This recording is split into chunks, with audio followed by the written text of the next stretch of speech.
चलिए आज बात करते हैं ग्रीनलैंड की। हाल ही में एक बड़ी अजीब सी खबर आई है। हाँ, अमेरिकी राष्ट्रपति ट्रंप को लेकर। बिल्कुल, उन्होंने डेनमार्क और अपने साथ दूसरे यूरोपीय सहयोगियों पर नए टैरिफ लगाने की धमकी दी है। और वजह बस ये है कि ये देश ग्रीनलैंड पर अमेरिकी दाली का समर्थन नहीं कर रहे हैं। यही तो बात हैरान करती है। ग्रीनलैंड एक विशाल बर्फ से ढकी हुई जगह जहाँ की आबादी मुश्किल से 56,000 है। हाँ, दिल्ली के किसी मोहल्ले जितनी। तो वो जगह अचानक इतनी जरूरी कैसे हो गई कि अमेरिका अपने सबसे पुराने दोस्तों से भी भिड़ने को तैयार है? ये तो सबसे बड़ा सवाल है। चलिए इसे परत दर परत समझते हैं। ठीक है, तो इस बर्फीली जमीन में ऐसा क्या खास है? मेरे ख्याल से सबसे पहला कारण तो इसकी लोकेशन होगी, है ना? बिल्कुल, इसकी स्ट्रेटेजिक लोकेशन। ये दुनिया के नक्शे पर एक बहुत ही अहम जगह पर है। उत्तरी अमेरिका और यूरोप के बीच में। हाँ, और आर्कटिक महासागर के मुहाने पर। ये मशहूर GOI-UK गैप का हिस्सा है। GI-UK मतलब ग्रीनलैंड, आइसलैंड और यूके। सही, ये वो समुद्री रास्ता है, वो चोक पॉइंट जहाँ से पनडुब्बियों और नौसेना की हरकतों पर नजर रखी जाती है। कोल्ड वॉर के टाइम से ही अमेरिका का थुले एयरबेस वहाँ पर है। एग्जैक्टली, वो उनकी मिसाइल वार्निंग सिस्टम का एक बहुत जरूरी हिस्सा है। तो ये तो हुई पुरानी रणनीतिक बात। लेकिन आज ऐसा क्या बदल गया कि अमेरिका को सिर्फ एक एयरबेस से तसल्ली नहीं हो रही? आज की लड़ाई असल में सिर्फ मिलिट्री की नहीं है। असली खेल तो उस पिघलती हुई बर्फ के नीचे छिपा हुआ है। Global warming? अच्छा, उससे क्या हो रहा है? उसकी वजह से आर्कटिक की बर्फ बहुत तेजी से पिघल रही है और इससे दो बड़े मौके पैदा हो रहे हैं। दो मौके? हाँ, पहला है नए शिपिंग रूट्स। सोचिए, अभी एशिया से यूरोप जाने वाले जहाजों को स्वेज कैनाल से पूरा घूमकर जाना पड़ता है। हाँ, काफी लंबा रास्ता है। बर्फ पिघलने से एक सीधा रास्ता खुलेगा।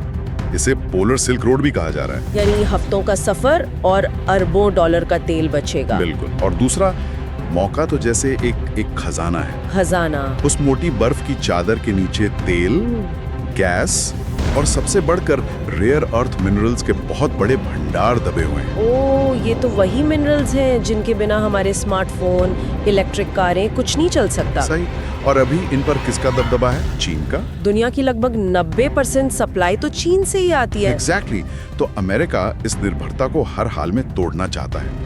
ग्रीनलैंड का ये खजाना उन्हें चीन के चुंगल से एक तरह से आजाद कर सकता है। तो सीधी सी बात है, अमेरिका को ये डर है कि अगर वो यहाँ कब्जा नहीं करेगा तो रूस या चीन इस मौके को लपक लेंगे। ये डर अब हकीकत बनता दिख रहा है। रूस आर्कटिक में अपने पुराने सोवियत संघ के जमाने के मिलिट्री बेस फिर से खोल रहा है। और चीन, वो तो आर्कटिक के पास भी नहीं है। हाँ, लेकिन वो खुद को नियर आर्कटिक स्टेट कहता है और वहाँ माइनिंग और पोर्ट्स में भारी निवेश कर रहा है।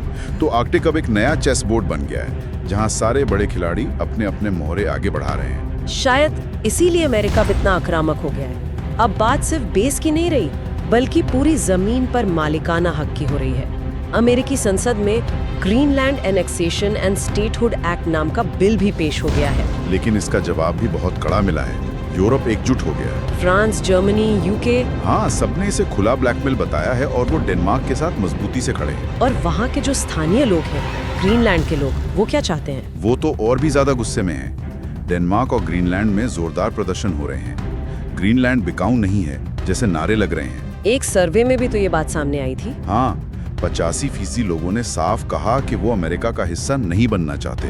पर इस सब में सबसे बड़ा खतरा तो नाटो को है ना? और ये इस पूरे मामले का सबसे खतरनाक पहलू है। क्योंकि अमेरिका और डेनमार्क दोनों नाटो के सदस्य हैं। सिर्फ सदस्य नहीं, संस्थापक सदस्य हैं। नाटो का मूल सिद्धांत है एक पर हमला, सब पर हमला। और अब यहाँ एक सदस्य दूसरे की जमीन पर ही कब्जा करने की कोशिश कर रहा है। तो सोचिए उस भरोसे का क्या होगा जिस पर ये पूरा गठबंधन टिका है। ये नाटो की नींव पर सीधा हमला है। तो कुल मिलाके ये सिर्फ एक जमीन के टुकड़े की लड़ाई नहीं है। नहीं, बिल्कुल नहीं। ये आर्कटिक के भविष्य, खरबों डॉलर के व्यापार मार्गों और उन बेशकीमती संसाधनों पर कंट्रोल की लड़ाई है। और ये एक ऐसी भू राजनीतिक खींचतान है जो नाटो जैसे दशकों पुराने सैन्य गठबंधन के अस्तित्व पर ही सवाल खड़े कर रही है। बिल्कुल, ये वाकई में एक सोचने वाली बात है। हाँ। कि जब दुनिया का सबसे ताकतवर देश जो खुद नियम बनाता है, वही अगर जिसकी लाठी उसकी भैंस वाला खेल अपने ही दोस्तों के साथ खेलने लगे, तो अंतर्राष्ट्रीय व्यवस्था का भविष्य क्या होगा? क्या ये एक ऐसे दौर की शुरुआत है जहां किसी भी देश की संप्रभुता सुरक्षित नहीं रहेगी? अगर वीडियो अच्छी लगी हो तो एक लाइक जरूर छोड़ देना। कमेंट्स में अपनी राय जरूर बताना। हाँ, ये बहुत जरूरी है।